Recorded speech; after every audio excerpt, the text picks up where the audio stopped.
নির্বাচন হবে তো দূরের কথা, আজকে যারা দেশ চালাচ্ছেন, আজকে যারা ওই দেশের আমলায় যারা টেবিলে বসে আছেন, সে আওয়ামী লীগের দোসররা, আওয়ামী লীগের দোসরে রাষ্ট্র চালাচ্ছেন, আওয়ামী লীগের দোসরদের মধ্য দিয়ে আজকে সরকার চালানো হচ্ছে।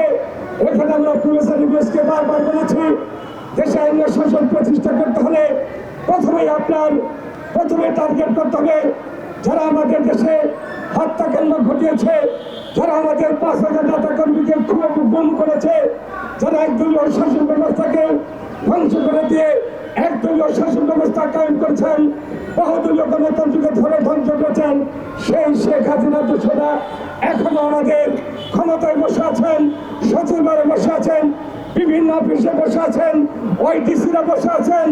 আমরা এখানে বলেছিলাম সংস্কার করতে হবে, সংস্কার একটা ধারাবাহিকতার প্রক্রিয়া, এটা রাষ্ট্র থাকবে, সরকার থাকবে, আইনের মধ্য দিয়ে দেশের এবং জনগণের আদর্শ উদ্দেশ্য কায়েমের জন্য সংস্কার চলবে, এটা ধারাবাহিকতা প্রক্রিয়ার মধ্যে থাকবে।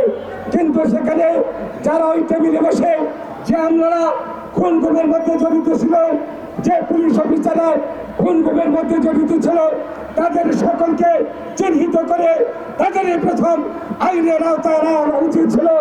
এখানে আজকে এই সরকারের ব্যর্থতা। তাই আমি এই সরকারকে বলতে চাই, আর কাল বিলম্ব না করে আগামী দিনে আমাদের ভারপ্রাপ্ত চেয়ারম্যান তারেক রহমানের নেতৃত্বে আরেকটি আশার আলো দিয়েছেন প্রফেসর ইউনুস, আমরা তাকে ধন্যবাদ জানিয়েছি। আগামী দিনে যে নির্বাচন আসবে, ওই নির্বাচনের আগে যে সমস্ত অবৈধ আমলারা, যে সমস্ত অবৈধ কর্মকর্তারা, ঐতিহাসিক কর্মকর্তারা, দোষী সচিব অথবা ডিসি আছেন, তাদেরকে আগে ওই টেবিল থেকে সরানো হোক।